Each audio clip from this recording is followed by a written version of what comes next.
dar uma olhadinha na estrutura da função de onda. Então, a nossa estrutura da função de onda, então isso aqui é o barrado, o Dagger, gama zero, né? Só para lembrar. O Dagger, gama zero, gama zero, gama zero. Faz um, eu posso cancelar esse gama zero daqui e deixar aqui o Dagger.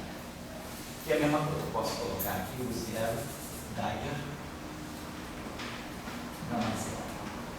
Vamos dar uma olhadinha rápida aqui. Então, o nosso espinor U, sendo um espinor ou um shell, né? A estrutura dele é sempre um espinor superior, que eu posso chamar de um espinor de duas componentes, vocês chamam de Si, né? E aqui a gente tem algo do tipo sigma escalar P1 sobre E mais M. Então essa aqui é a estrutura, né, de um espinorzinho que satisfaz a equação, um espinorzinho de energia positiva, que satisfaz um espinor, uma representação para um elétron que tem momento P, um spin sigma, que é uma representação on shell do fermo de Dirac, que satisfaz a equação de Dirac. Tá? Então esse aqui é o Dagger, então, só para a gente pegar o Dagger aqui, ele vai ter esse Dagger, e aí aqui vamos ter Dagger, mas as matrizes sigma são matrizes hermitianas, então sigma escalar P1 sobre E mais M. Tá, então esse é o Dagger. Então quando eu fizer o produto de o Dagger por U, nós vamos gerar o Dagger Si, que é aquele espinor não relativista forte, né? É a componente. Esse termo aqui vai ficar Dagger, sigma escalar P, sigma escalar P. Então esse termo aqui já é um termo de ordem V sobre C ao quadrado, né? Ele carrega P sobre E e um P sobre E, né? Lembrando lá da nossa relação, PC sobre E é igual a P sobre C.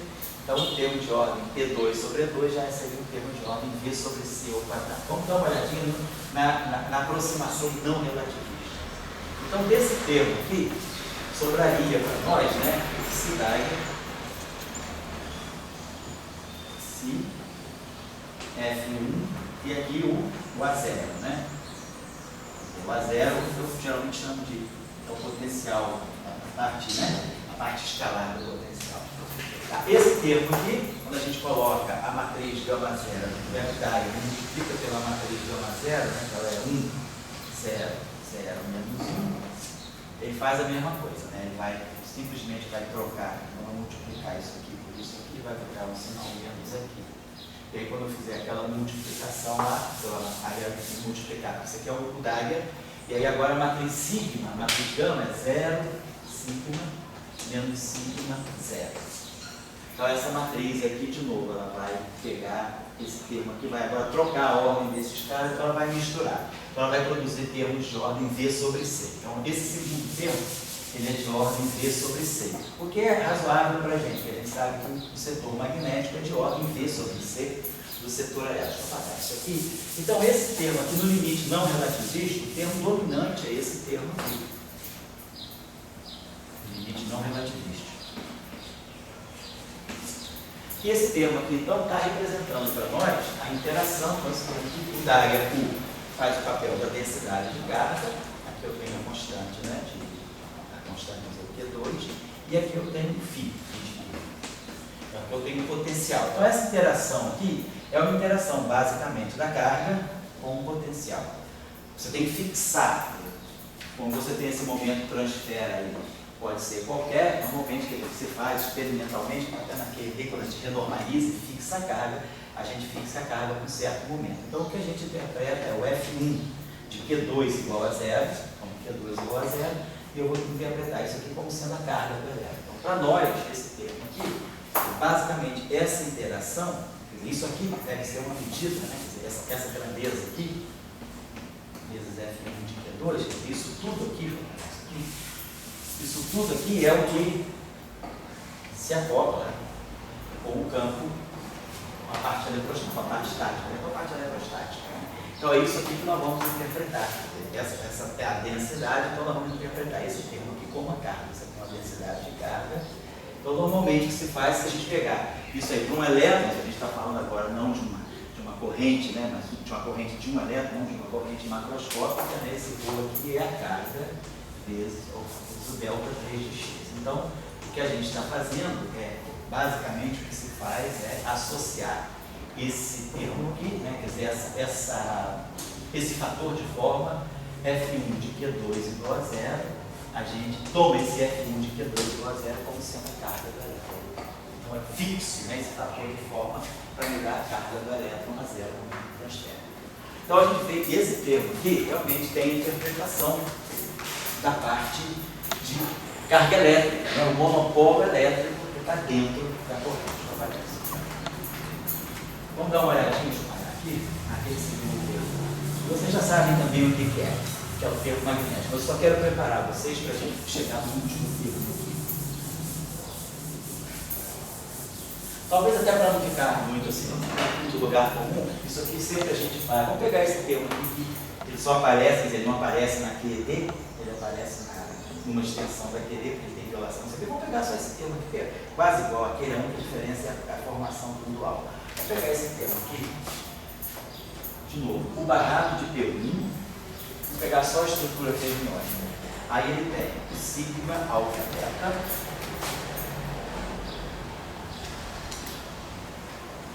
e o P2. A estrutura de espinorial é essa aqui. Aí temos aqui N. Aí nós temos aqui esse epsilon, N alfa beta, né? Então, o alfa beta está aqui, contraído com esse. Aí temos o momento transfer, que mi, temos o fator de forma, e vamos colocar aqui o campo, né? O ami. Então, de novo, nós já tínhamos visto isso, né? QI e ami, esse Q, no fundo, é a derivada, né? No espaço de Fourier, é a versão Fourier do onde do ami. Então, isso aí eu posso antissimetrizar. Então, eu boto aqui, pego a parte assimétrica, boto um fator 2 aqui. E aí isso aqui vai ficar o QI ami menos o ami, QI ami. Então, quando eu antissimetrizo isso aqui botando o fator 2, isso aqui vira para nós o F mini, né? A menos de um sinal. Tem um sinal menos, vou botar F mini, então F mini de quê? É o que a gente está gerando. Mas aí agora, aquele tensor lá, ele me dá o dual. Você está me dando o dual desse cara aqui. Pagar isso aqui, o dual tem aquela, um meio, né? Então a gente tira esse meio aqui e volta a ficar um quarto. Eu não vou nem fazer muita questão desses fatores, não. Por enquanto é só para a gente entender a estrutura para ficar o dual. F mini. Alfa beta. Era mini em cima, era mini alfa beta, então isso aqui ficou epsilon mini alfa beta e aqui é F mini, entendeu? Alfa beta. A gente ficou com isso aqui. Bom, então só para apagar esses fatores aqui, vamos deixar isso aqui, vamos deixar esse aqui, são dois N. Então vamos lá. Então, de novo, isso aqui é o Dagger, né? Gama zero. Isso aqui é o gama alfa. Aqui nas nossas conversões a gente definiu ele como sendo, acho que era I sobre 2, isso? O I sobre 4, né? 2 sobre 2, né? Tinha o I sobre 2, então I sobre 2, e o comutador, né? De gama alfa, o gama beta. E aqui o I. Então, deve vai ter o nosso objeto.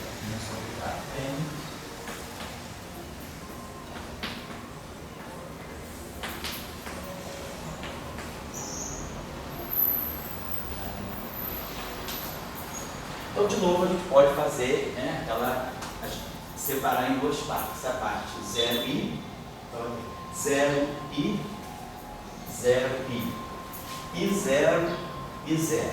Então, vai ficar 0 e 0 vão se somar duas vezes, vai desaparecer esse fator aqui, que vai ficar aqui gama 0, gama i, F tio 0i. Depois o outro termo é F tio e 0, então os dois termos se somam, por isso que o fator 2 desaparece. Mais a parte espacial.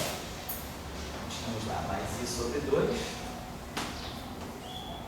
Dagger. Aí vamos ter gama i, né, gama 0. Computador de gama i com gama j.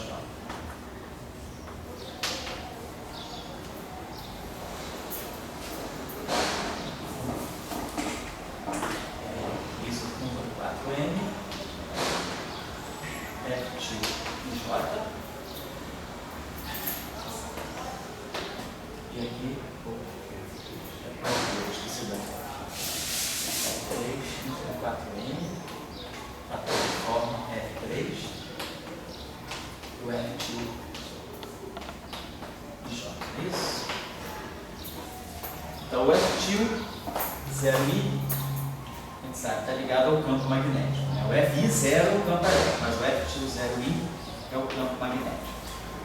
E o F til IJ está ligado ao campo elétrico. Então, igual não é igual, é o contrário. É que vai em D e D que está menino 0. Isso aqui está ligado ao campo elétrico. Então, aqui, isso aqui não é matriz de spin. Isso aqui simplesmente é o boost do spin. O que é o spin verdadeiro, o preferencial de repouso, é a parte parcial. Então, esse termo aqui, aqui eu vou produzir as matrizes sigma. Então, na verdade, esse termo aqui, ele vai estar dando para nós, no limite não relativístico, esse termo aqui. O dado sigma 1 escalar. Então, esse termo aqui é o termo que está dando para nós o dipolo elétrico.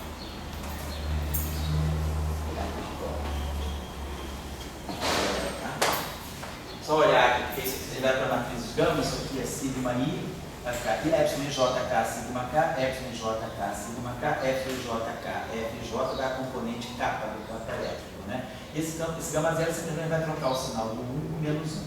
Ao passo que aqui, isso aqui não é o spin. Isso aqui é simplesmente o boost, né, do spin. Se vocês observarem bem lá, quando a gente pegar a partir do spin e fizer um boost do spin, a gente ganha não gama i, gama j, mas gama zero, gama i. Então, fica claro que esse termo aqui está lidando no limite não relativístico no momento de polo elétrico. Bom, então agora a gente teria que ver, a gente vai caminhar, deixar isso aqui. O que é interessante que nós vemos é como esse termo aqui, como é que ele vai, aquele termo que eu falei com vocês, que vai dar a equação de Maxwell, vai sair daqui. Basicamente, o que nós temos que fazer aqui? Pegar esse mesmo exercício. Pegar o barato, né, ver a estrutura que está aqui dentro, nós vamos ter alguma coisa com gama 5. Quer dizer, aqui a gente vai ter uma estrutura um pouquinho mais detalhada, porque nós não temos um termo único. Então, vamos ter o barato de T1, gama 5, U de T2, aí vamos ter, né? Então, vou botar aqui. Vou esquecer os fatorzinhos, que aí vocês podem levar em conta depois. O barato de T1, então para nós vai ser o gama 5, U de T2. E aí, o que nós temos é TI, 2N, aí temos o fator de forma F4 e temos o campo do fóton. Então, aqui é o que está produzindo para nós o QI ali, né? Mas o que é importante é a gente controlar as coisas por aqui. Lembrando que na representação que a gente usa para as matrizes gama, a nossa matriz gama 5 é 0, 1, 1, 0. Certo? E aqui eu tenho a matriz gama 0, que é diagonal. A gente vai ter gama 0, que é 1, 0, 0, menos 1. A matriz gama 0 é implícita aqui do Dagger, né? E aqui a matriz gama 5, que é 0, 1, 1, 0. Essa matriz no final de tudo, ela vai dar para nós 0, 1, menos 1, 0. Então ela continua off diagonal, tá? Essa matriz gama 0 é basicamente diagonal. Essa matriz continua off diagonal, então essa matriz necessariamente ela vai misturar a parte de spin forte daqui, de espinor forte daqui, com o sigma escalar pelo spin fraco daqui. Então, essa parte aqui ela já vai ser de ordem V sobre C. Então, temos, né, diferentemente do termo de Carmen, que aparecia um termo que não tinha nenhuma ordem V sobre C. Então, é só colocar as coisas no seu devido lugar. E aí, depois nós temos um termo mais sério, né, que é esse termo aqui, que é menos Q2 sobre 4 vezes 2, que é da onde vai sair da Lambertiana. E aí você lembra lá, rotacional de B é rotacional do rotacional de A. Então fica o gradiente da divergência menos o laplaciano. E vai aparecer a divergência. Esse termo aqui é o rotacional. Então isso aí deve estar ligado ao DMIF, na verdade. Né? E aí a só que a gente tem essa seguinte estrutura agora. A gente tem o barrado de B1. Aí eu vou ter aqui, já vou ter isso aqui fora, né? Então gama B, gama 5 de B2. P2. E aí a constante, a fator de forma é F4 e o campo eletromagnético. Tá? Então estar saindo direto, né? Então, a mesma coisa, pegando aqui, essas duas matrizes aqui são off-diagonal. Então, essa matriz aqui vai ficar diagonal, né? Nós vamos ter, temos o Dagger, gama zero. Então, o Dagger, gama zero, uma matriz gama. Aí vai depender, se isso aqui for gama zero é uma coisa, se for gama I é outra coisa. Então, eu vou ter que fazer os dois casos, gama zero e gama 5. Quer dizer, isso aqui vai ficar com a matriz gama 5. Ou depois eu posso também pegar o setor espacial. O Dagger gama zero, as matrizes gama I, que são off-diagonal, vezes a matriz gama 5. Então, isso aqui vai dar a parte espacial. Então, é pegar essa expressão, como está aí, faz a substituição dos estilores no shell, e vamos pegar o termo que é dominante na aproximação não relativista.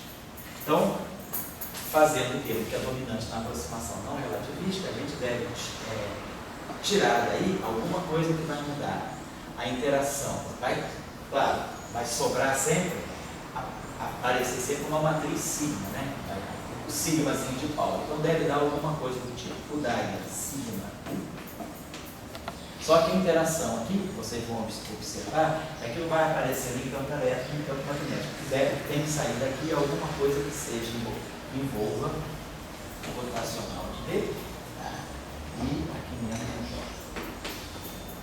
ou basicamente, vamos pensar, se nós estivermos trabalhando com a equação de Maxwell nível, né, que é basicamente o rotacional de B. Mas se tiver no vácuo, o rotacional de D deveria ser zero, né? O termo de dE dt ele deve sair na aproximação não relativista. Ele deveria sair menos do E, mas aí, se tiver na aproximação não relativista, isso aqui deve sair fora. Então, o que a gente vai estar basicamente pegando aqui é que esse termo aqui, esse F4, ele vai estar acoplando esse objeto com, não com A, não com E nem com B, mas com o rotacional de B. Então, é ele que vai pegar aquilo que pode ser a extensão das rotações de Maxwell. Eu queria só que vocês fizessem esse exercício. Um exercício simples, né? Então, como uma tarefa para vocês. E aí, nós ganhamos essa parte aqui. Então, o que seria interessante para nós agora, eu acho que isso não é muito usual no curso eletromagnetismo, essas expansões chamadas, esses momentos chamados toroidais. Geralmente a gente faz a expansão de multipolo, né? Usando os harmônicos esféricos, expande aquele potencial colombiano e ganha os harmônicos esféricos para fazer a expansão em multipolos elétricos, lá na eletrostática, e nos multipolos magnéticos, lá na magnetostática, né? Os momentos superiores. Que eu vou trabalhar na próxima aula com vocês. Então, vamos ver de onde que saem os momentos toroidais. Aí tem uma discussão muito interessante, porque os momentos toroidais, eles saem depois que a gente precisa fazer uma decomposição da corrente, parte transversa, parte longitudinal, que é uma interpretação interessante. E aí, isso pode, que eu estou acreditando, que no caso do campo de spin 1, não precisa ser exatamente o campo, como no caso do campo de spin 2. No caso do campo de spin 1, como a gente tem um spin um pouco mais alto, pode ser que o momento de anapolo que a gente cite não seja exatamente o momento dipolar toroidal. Pode ser um momento, sei lá, quadrupolar, por exemplo. Então, eu acho que é interessante a gente ter um conhecimento mínimo, né, desses chamados momentos toroidais, para a gente poder saber, na hora que realizar essa decomposição da corrente eletromagnética, no caso de spin 1, o termo que pode ser o termo de anapolo pode não ser exatamente um termo desse tipo de dipolo, o termo de rotacional de D, pode ser alguma coisa mais alta. Então vamos dar uma olhadinha nisso na próxima aula. Então, na próxima aula eu volto um pouco para isso. E, bom, para iniciar o caso de spin 1, eu vou deixar só uma tarefa para vocês irem já pensando.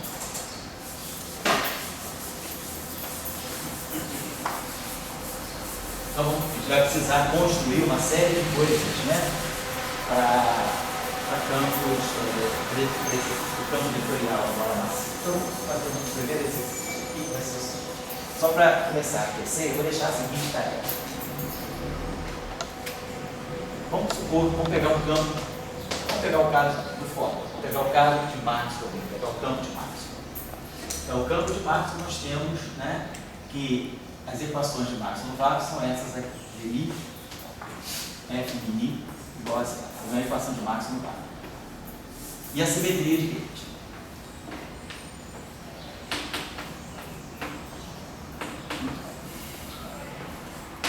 A nossa questão vai ser como é que eu posso decompor, né, na verdade, se eu estiver descrevendo uma partícula de massa zero e de spin 1, a equação, essa aqui faz o papel da equação de Dirac, né?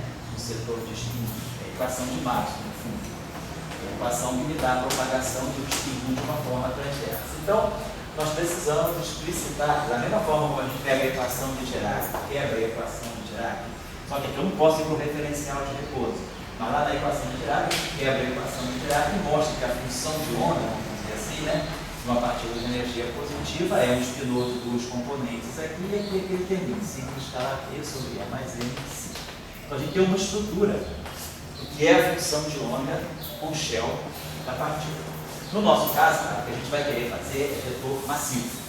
Mas antes de fazer o vetor massivo, vamos pegar o caso de Max e vamos analisar a estrutura da função de onda. Se eu estivesse descrevendo uma partícula relativística, né, com spin 1 e massa de repouso zero, como é que seria a função de onda dela? A função de onda, no caso do Dirac, eu sei, eu resolvo a equação de Dirac. Nesse caso, a equação de campo é a equação de Maxwell. Então, a spin 1 é a equação de campo. Eu vou pegar, vamos fazer a seguinte, e aí eu tenho que ver como é que eu distribuo os graus de liberdade aqui. Então, eu vou fazer a seguinte coisa. Eu preciso, a minha partícula, a minha função de onda, que é no fundo o amide, se for para o espaço dos momenta, né, é o amide T. Eu vou tirar o tio, né, da transformada de Fourier, mas a gente vai para o espaço de Fourier justamente para ver a estrutura da função de onda no espaço dos momentos. Se eu faço essa decomposição, eu tenho um quadro vetor, mas o meu momento também é um vetor. Então eu vou fazer a seguinte escolha de base. Nós temos esse quadro vetor aqui. Se vocês quiserem, a gente pode até chamar, vamos chamar de anetita. Esse objeto aqui. Isso aqui vai ser a transformada de Fourier do meu ami. Meu ami aqui eu não estou vendo como um campo, eu estou vendo como uma função de onda. É a equação de Dirac, só que para spin 1 e massa zero. Então eu tenho esse aqui, tem que dar o sujeito dessa simetria. Eu vou pegar essa, vou chamar esse aqui, ami de T. Então eu tenho que expandir isso aqui numa base. No vetor eu expando numa base. Eu tenho 4 componentes, eu estou no espaço quadridimensional, então eu tenho que pegar 4 vetores que sejam linearmente independentes, se possível até ortonormais, para formar essa base. Então vamos aproveitar a base que tem o próprio momento. Pegar o quadro momento PMI. Então vamos expandir isso aqui nessa base. Vai ter uma base beta, que vai ter o primeiro vetor da base, o quadro momento PMI. O segundo vetor da base, como esse quadro momento PMI, ele define um vetor no espaço-tempo, né? Eu tenho isso aqui, P0P. Claro, quando isso aqui está on shell, né? P0 ao quadrado, quer dizer, PMI é zero, P0 ao quadrado, menos P2 é igual a zero, on shell. Quando a partícula on shell, eu não sei. Então, por enquanto eu não estou on shell, estou pegando esse PMI, estou expandindo um vetor e uma base de 4 vetores. Eu vou aproveitar como um vetor da base o próprio momento que esse vetor carrega. Como esse vetor aqui define um momento no espaço, então eu vou aproveitar esse mesmo momento e vou definir um outro vetor que não é ortogonal a ele, mas vou chamar um vetor P barrado I, que é P0 menos P. Esse vetor aqui é linearmente independente dele. São dois vetores linearmente independentes, porque um não é proporcional, ou dois vetores são linearmente independentes, não existe entre eles um fator de proporcionalidade. Não existe, porque essa componente é igual, mas essa muda com menos 1. Então, são dois vetores linearmente independentes. Vou pegar aqui um segundo vetor de base, o meu P barrado. Agora, eu tenho que pegar dois outros vetores. Eu estou indo no espaço de 4 dimensões, então eu preciso expandir isso aí numa base de 4 vetores. Vou pegar dois vetores escritos assim. Vou pegar um vetor ε1, tem a componente 0, tem a componente 0, vou chamar de epsilon, e vou pegar um vetor, o vetor epsilon 1i, e vou pegar um vetor epsilon 2mi, tem a componente, seria um vetor espacial, vou definir tipo espaço, 0, epsilon 2. Claro, se eu estou num espaço tridimensional, num setor espacial, eu posso sempre escolher esses dois vetores ortogonais a esse vetor P. Então eu quero que P escalar epsilon 1 seja 0, P vetor escalar epsilon 1 é 0, P vetor escalar epsilon 2 é 0. Como esse cara aqui tem Pmi, tem PT, esse aqui não tem, então eu tenho essa relação aqui, Pmi, epsilon. Vamos chamar esse índice aqui, 1 e 2, são dois vetores. Esses dois vetores eu vou rotular como índice A, que pode ser 1 e 2. Então, epsilon A, I é igual a 0. Né? Essa relação que vale tanto para o epsilon 1 quanto para o epsilon 2. Então, P0 é P, mas o epsilon 0 é 0. E depois fica P escalar epsilon 1 e P escalar epsilon 2. Então, essa base aqui é uma base de 4 vetores. Não é ortonormal. Agora, eu posso escolher esses dois vetores ortogonais entre si. Eu posso escolher epsilon A mi vezes epsilon B mi igual, se eu fizer esse produto, vai ficar 0, 0, menos a parte parcial. Vai ficar aqui menos delta AB. Não é mais delta AB, por causa da o I, né, quando eu pegar a parte, vai ficar epsilon A 0, epsilon B 0. Mas isso é 0, vai ficar epsilon A I em cima, epsilon B I embaixo. Mas epsilon B I embaixo é menos o epsilon I em cima, então ganha sinal menos. Então esses dois vetores são ortonormais, na verdade. São dois vetores unitários, né? Epsilon 1, epsilon 2, né? Quer dizer, colocando aqui vai ficar epsilon 1, epsilon 2 igual a 1. E epsilon 1, epsilon igual a 1, epsilon 2, epsilon 2 igual a 1, epsilon 2 igual a 0 e epsilon e epsilon 2 ortogonais aqui. Ou seja, tem uma base de 4 vetores linearmente independentes com dois vetores, epsilon 1 e epsilon 2, transversos ao momento. E se essa partícula, essa função de onda, ela está descrevendo uma partícula com um momento mi, né? Então, esses dois vetores aqui são dois vetores transversos com direção de movimento.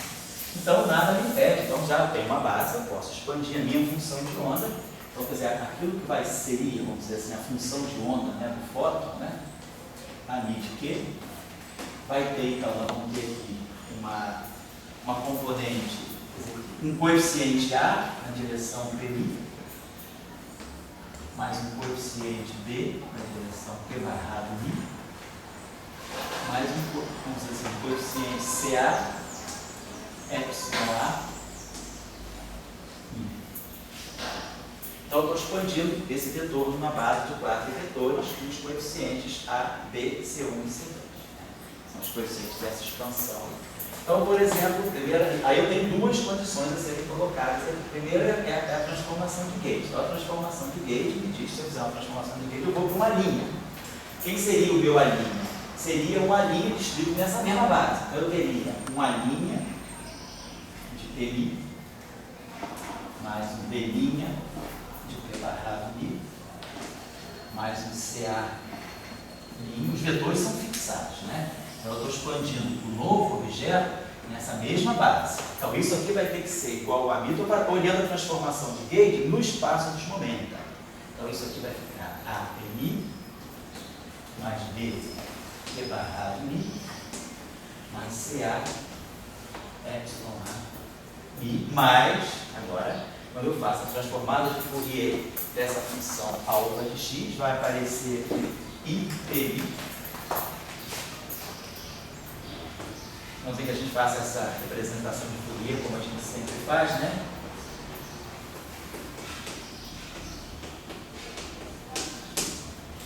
Bota alfa de P é menos dx. Então, quando derivar em relação a x de eu vou produzir o menos IPI. Estou sempre adotando essa convenção aqui para a representação integral de Fourier. Vai aparecer o menos IPI alfa de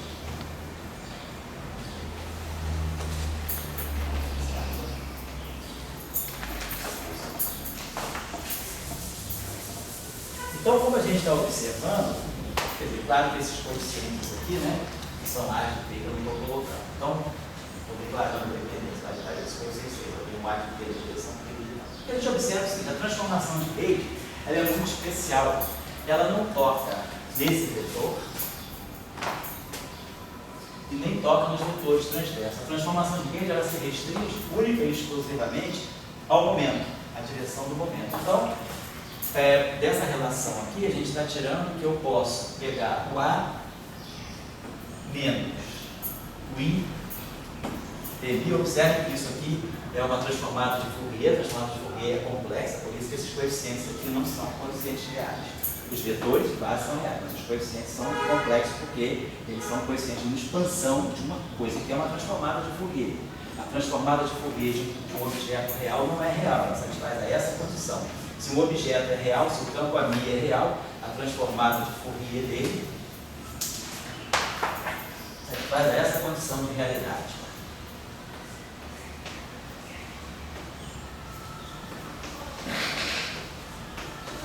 Isso aqui significa que se um campo é real, a transformada de Fourier é complexa. Satisfaz a essa condição. Então, por isso que eu não tenho nenhum problema desses coeficientes aqui serem complexos, porque a transformada de Fourier é complexa.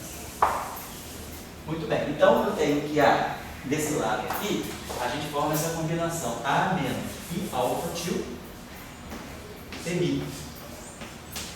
Então eu posso escolher esse coeficiente, eu posso fazer a transformação de gauge tal que alfa til seja igual a menos IA. Então, se eu escolher alfa til igual a menos IA, eu ganho A menos A, dá zero.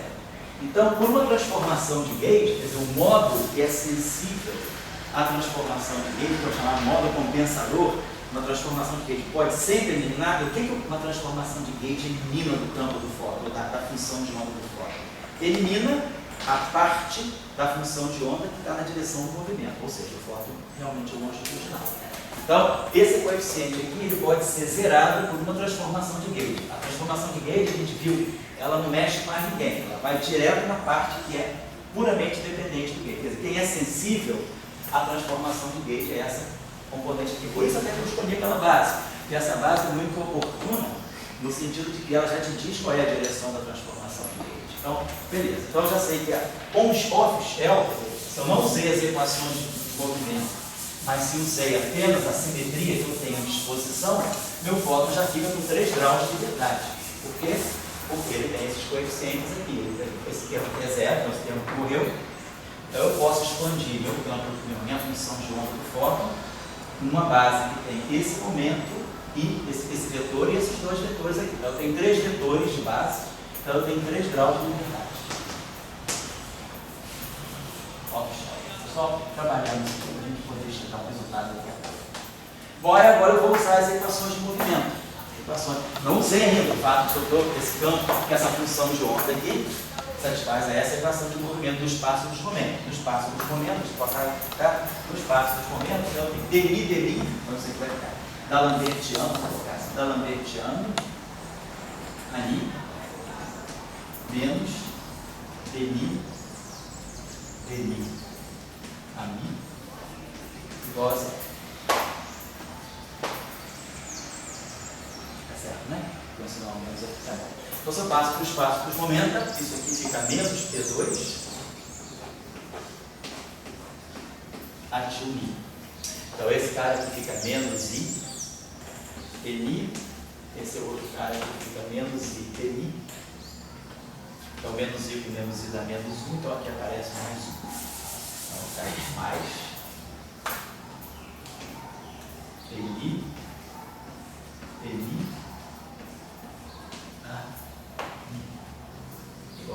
igual a zero. Então, essa aqui é a minha equação tipo de Dirac, minha equação de onda, né? Uma partícula relativista que distribui massa zero. Bom, beleza. Agora, outra coisa, né? Eu sei esses pontos, sei fazer, eu já tenho a base aqui. Então eu vou substituir agora aqui, isso aqui, então eu vou ter menos P2, vamos fazer, a gente pode fazer, vamos fazer isso, vou colocar aqui, menos P2, P til mi, então vai ser, vamos ver se a gente vamos fazer primeiro a substituição geral. Então aqui eu quero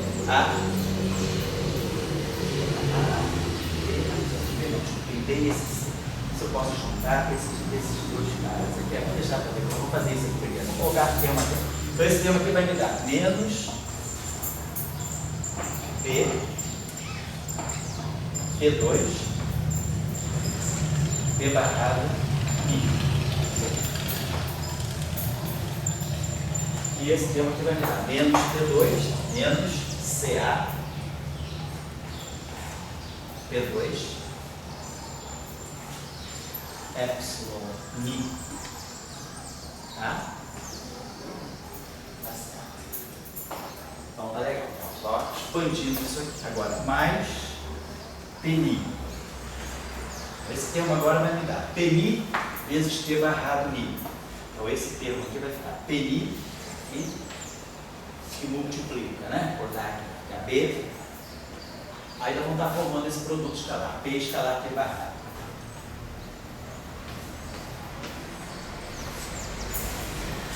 E aí o PNI ficou, né? PNI em cima, falando que esse ficar contrair outra vez. Agora esse PNI aqui vai bater nesse setor aqui. Mas aí, por construção de nossa base, PNI e epsinomia é zero. Então, esse termo aqui já não contribui.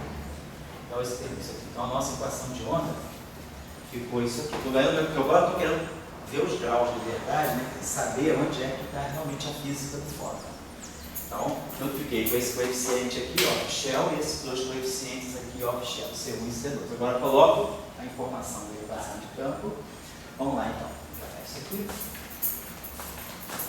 Quero deixar para vocês fazerem a mesma coisa com o campo de prova.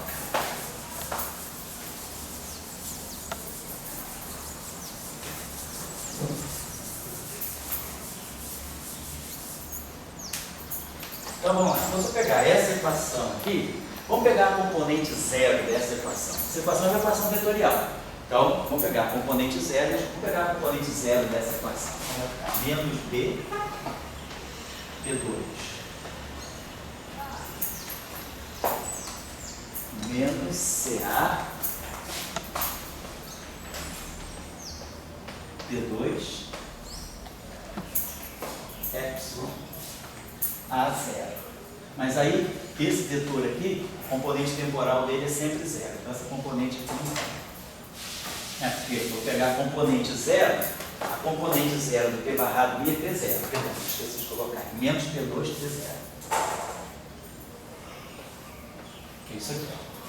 Quem é a componente zero do P barrado é P0. Quem é a componente zero dos épsilons é zero. E aqui vai ficar a componente zero do P. Então, perdi um 6 aqui, não. Põe B aqui, né? Mais B. P0. P escalar P barrado.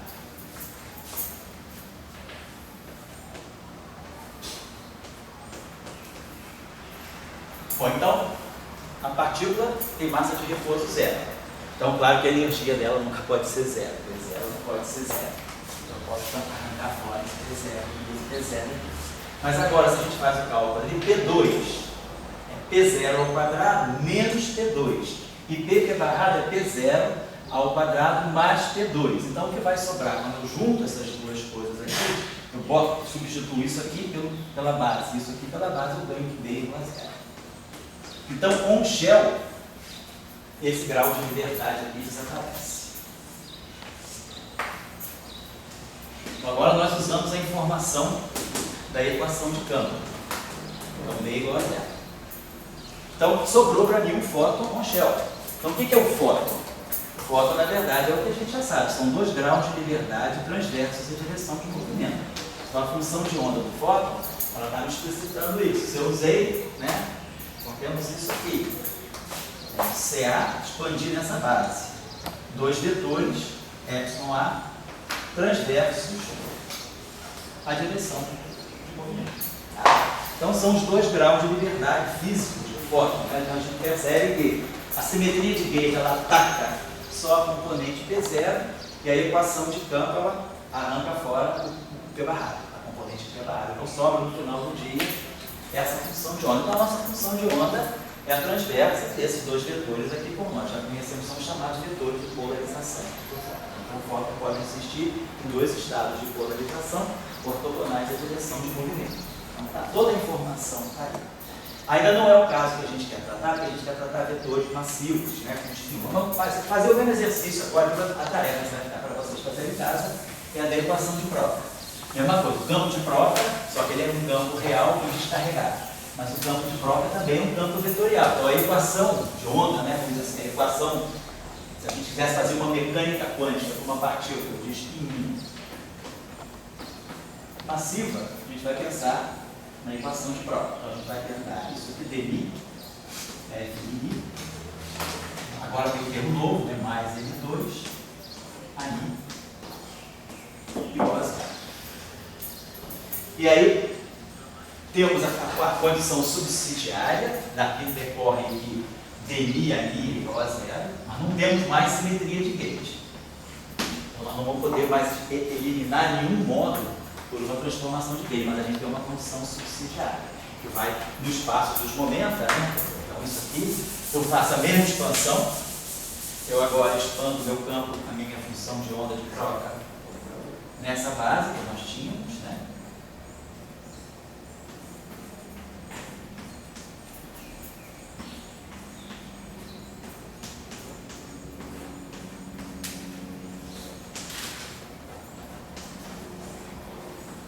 A base não muda. A coisa que muda, claro, é a relação ao chão. P2 agora é igual a M2. Eu vou usar P barra e os dois vetores de polarização. E aí eu vou usar essa equação no espaço de momento. Então eu tenho Pni atilin igual a zero, que é a função subsidiária. E depois essa condição aqui. Mas essa condição aqui, ó, quando a gente fizer de Mi a Mi, vai ficar D'Alembertiano mais N2 a Mi. E a outra parte é de Mi do de Mi a Mi. Então vai ficar de Mi a Mi, mas de Mi a Mi é zero. Então a condição subsidiária elimina a parte longitudinal dessa equação. Então fica isso aqui. Então essa equação vai ficar menos T2 atil Mi igual a zero. Então, claro, essa equação está me dando a condição ao shell, P2 igual a M2. Nada de novo, não descobri nada de novo, eu estou só redistribuindo que a partícula tem massa de repouso N. Essa condição aqui é mais consequente, porque essa condição aqui é uma condição de ortogonalidade. Essa é uma condição que está me dizendo, essa no fundo é a condição de polarização. Vai me dizer que esse momento, por exemplo, é ortogonal de vetores C e assim vai. Oi. Essa condição então, você pode usar a equação do movimento com shell, mas ali você prefere não usar. Porque ali você já sabia que P2 era zero. Isso, eu sabia também, poderia, se eu tivesse usado aqui, né, P2 igual a zero, aqui também não sobraria a mesma coisa. Eu só não usei aqui, mas poderia. A condição é um shell, então P2 é igual a zero. Então vai me sobrar P barrado. Mas quem é P barrado? P barrado é P0 ao quadrado menos mais P2 igual a zero. Então, quer dizer, na verdade, como isso aqui não é zero, isso aqui é zero. Então você pode assumir sempre já a equação do movimento. Isso, oi? Você pode assumir sempre já a condição no shell. E essa aqui fica bem limpa, a condição ao shell sai clara. Então isso aqui só me dá isso, só me reproduz o meu input. Então essa condição aqui é importante junto com essa. Então aí vocês vão ver por que tem 3 graus de liberdade, não 4. Eu não posso mais eliminar um grau de liberdade pela simetria de gauge. O único jeito de eu mexer em grau de liberdade é através dessa condição, certo? Aí vocês vão ver, e aí depois a gente vai ver, eu quero ver essa equação, que a gente vai precisar ver depois, quando a partícula caminha, como é que fica o spin.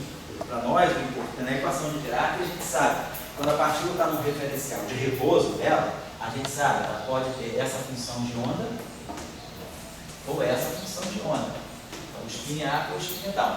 Mas quando a gente faz o boost, né, as coisas mudam. Eu pego essa função de onda aqui, né, quer dizer, 1, 0, 0, 1, então, se a partícula está com o spin up ou o spin down do referencial de repouso, mas aqui fica uma relação entre o spin e o momento. Tem uma relação sobre uma informação sobre a helicidade, à medida que a partícula se propaga.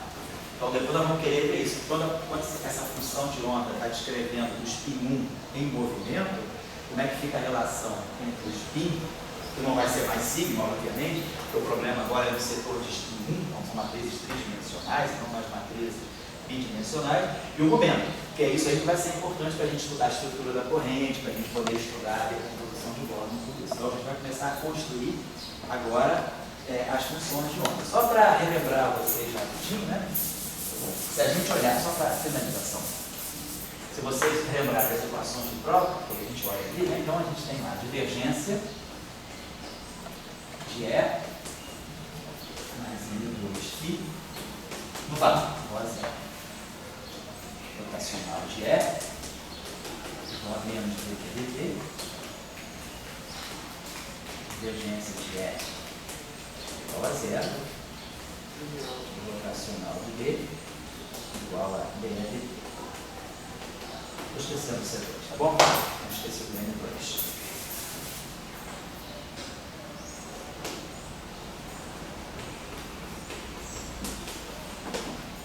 Então tá, se eu estou no referencial de repouso, se nós estamos no referencial de repouso, então nós imaginamos, quer dizer, o nosso amigo, né? O nosso amigo, e a condição subsidiária que nós tiramos daqui é divergência. A condição subsidiária teria ali igual a zero.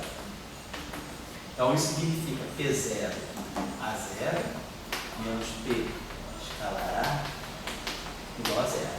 Se eu estou no referencial de repouso, P0 a zero é zero. No referencial de repouso, P0 tem que ser a massa. Então, a zero é igual a zero. No referencial de repouso, a minha função ela vai ser zero e aqui vai me sobrar um vetor A. Então, essa equação aqui, o que ela está me dizendo? Divergência de E é menos gradiente de φ. Menos gradiente desse cara, mas esse cara é zero. Então, quem é o campo elétrico? Né? O campo elétrico é menos gradiente do A zero, menos dA dt.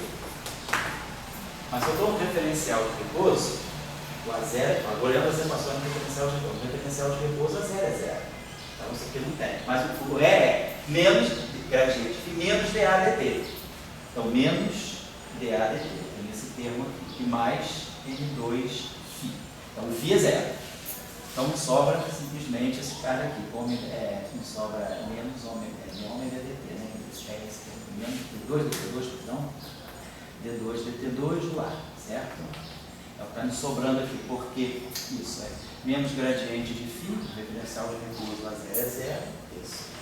E com a parte espacial fica aqui, tá certo? Então, e aí eu vou ter aqui. Só que menos dA dt, isso. Então aqui você vai me dar o momento. No referencial de repouso, tá certo. No referencial de repouso, isso aqui é energia. Não vou faço essa transformada de Fourier, isso aqui fica o P0, isso aqui no fundo é o P0 vezes A. O A é diferente de zero, mas o P0 é zero no referencial de repouso. Então essa equação é automaticamente satisfeita. Mas eu estou dizendo o seguinte, o meu amigo, no referencial de repouso, nessa forma. O componente temporal é zero, o componente espacial, no referencial de repouso, isso é zero, mas o P0 não é zero. Claro, isso tudo é transformado de Fourier que eu estou falando. Então, essa equação é automaticamente satisfeita. Rotacional de E. Rotacional de E vai ser P vetorial. No referencial de repouso, P é zero. Então, esse lado dá zero. E aqui é divergência de A. Mas a divergência também pega um momento. Então, é zero. Então, essa equação fica zero igual a zero. Também é satisfeita. Aqui é divergência de B. Divergência de B igual a zero. Não, P escalar. P vetorial A, mas o P é zero, então não tem momento. Essa equação é zero. Essa equação aqui também não tem momento, isso aqui é zero. N2A igual a zero, né? E aí, tem DET, perdão. Esqueci aqui, isso tem mais, perdão. Equação de prova, né? Esqueci do DET. Então, no referencial de repouso, isso aqui é zero, essa aqui não é zero. No referencial de repouso, isso aqui fica dA dt, fica o N2. Então fica P2, fica P0 ao quadrado, porque N2A igual a N2A. Então essa equação é identicamente satisfeita. Então, quer dizer, as equações tipo Maxwell seriam as equações de onda. No fundo é isso aqui, essas equações são isso aqui. É a versão em componente disso aqui. Essa equação aqui é trivialmente satisfeita no referencial de repouso. Então, no referencial de repouso, a função de onda, né, é tal que ela é zero, e aqui alguma coisa, vamos chamar isso. Como esse campo aqui ele pode ter, no referencial de repouso, ele pode ter os 3 graus de liberdade do espinho, vamos colocar aqui, vamos dizer que esse objeto aqui, vamos chamar isso aqui de estado de espinho do campo. Meu campo pode ter espinhado, então ele seria 1, 0, 0, pode ter spin 0, projeção 0, quer dizer 0, 1, 0, ou pode ter o spin menos 1. Então, eu teria, né, os 3 estados de spin no referencial de repouso, então nesse vetor S. Tá? Então, essa aqui é a minha função de onda no referencial de repouso. Da mesma forma, na equação de Dirac, no referencial de repouso, as minhas autofunções são, as minhas funções de onda são 1, 0, 0, 0 e 0, 1, 0. espinhado, espinhal. Aqui é projeção mais 1, projeção 0 e projeção menos 1, porque o espinho é 1, ele pode ter projeção 1, 0 e menos 1. Isso aqui é autoestado de sigma C com alto valor mais 1, com alto valor 0, com alto valor menos 1. Então isso aqui é a minha função de onda no espaço dos momentos. Quer dizer, no fundo, todo grau de liberdade está na polarização, está no espinho. Agora eu preciso fazer um boost disso. Agora imagina que eu estou vendo esse objeto se mover o momento P de energia E. Portanto, eu sei a velocidade dele. Eu sei o momento C energia e a velocidade é V. Então, eu sei qual é a velocidade dele. Então, eu posso ir para o referencial de repouso dele. Estou no laboratório, estou vendo ele correr com velocidade V. Então, eu vou para o referencial de repouso. No referencial de repouso, eu conheço a função de onda. Essa aqui é a função de onda do referencial de repouso. Vou chamar de atil-mi-rep. Mas a solução do referencial de repouso e a solução de quem está no laboratório vendo a partícula correr é uma transformação de Lorentz. Lambda mini, e aqui, vou colocar assim. Eu tenho que fazer uma transformação de Lorentz. Eu vou ter o atil ni e aqui lá, vou colocar assim. Quer dizer, é a partícula vista no laboratório, é a partícula vista no momento, ela está andando. E aqui a partícula está no referencial de repouso. Tá? Se eu conheço a partícula no referencial de repouso, eu posso tirar isso aqui invertendo. Então, nós sabemos inverter uma transformação de Lorentz, né? Então a gente inverte essa matriz aqui, então no fundo eu tenho isso aqui, a solução no referencial do laboratório vai ser o inverso dessa transformação de Lorentz, que é menos 1.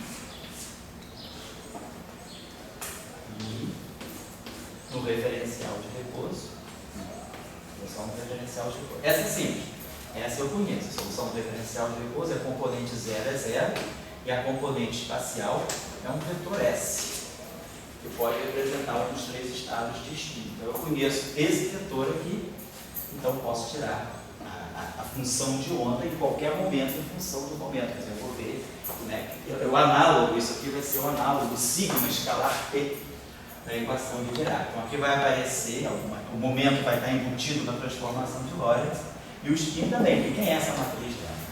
Essa matriz lambda para nós é exponencial de 1 meio do ômega kappa lambda, sigma kappa lambda. E quem faz as transformações de Lorentz são esses geradores aqui. Esses geradores são as matrizes de spin.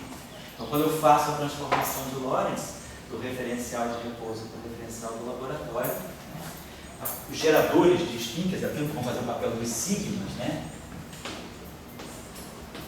Vai estar aparecendo a partir daí. Então eu queria que vocês começassem a pensar nisso, é como montar a função de onda de uma partícula de troca no referencial não de repouso. O primeiro exercício é ver os graus de liberdade, fazendo aquela análise que a gente fez por fora. Mas agora é ir mais além. É ir além. É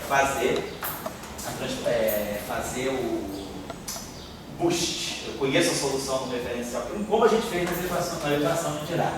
Eu conheci a solução do referencial de repouso, Ψ 0, 0, onde esse Ψ pode ser 1, 0 ou 0, 1. Quando eu faço o boost, o papel do boost me dá a solução Ψ, sigma, escalar P, sobre E mais M, Ψ. Então o boost, né, ele faz isso aqui, ele gera essa relação entre o spin e o momento. Eu preciso fazer o análogo disso para a partícula de espinho macio, tá bom? Só que aí o jogo é com as equações mágicas, com as transformações de Lorentz, tá? Bom, para isso aqui então por hoje é só. E aí eu vou ver com vocês se por acaso, o Dória está com problema quinta-feira à tarde. Como ele está assistindo o curso, interage bastante, eu tento atender quem puder. Se por acaso você tem problema sexta-feira à tarde? Não, mas se não vier, eu assisto depois. Ah, bom, você pode assistir gravado, não tem problema, né? Então tá, então em princípio eu vou marcar aula sexta-feira de tarde, mas eu vou dar eu estou sem agenda aqui. Depois amanhã, quando eu compuser o horário da semana, eu acho que vai dar para fazer aula de 2 às 4. Porque sexta-feira começam os experimentais no curso de SUS, né?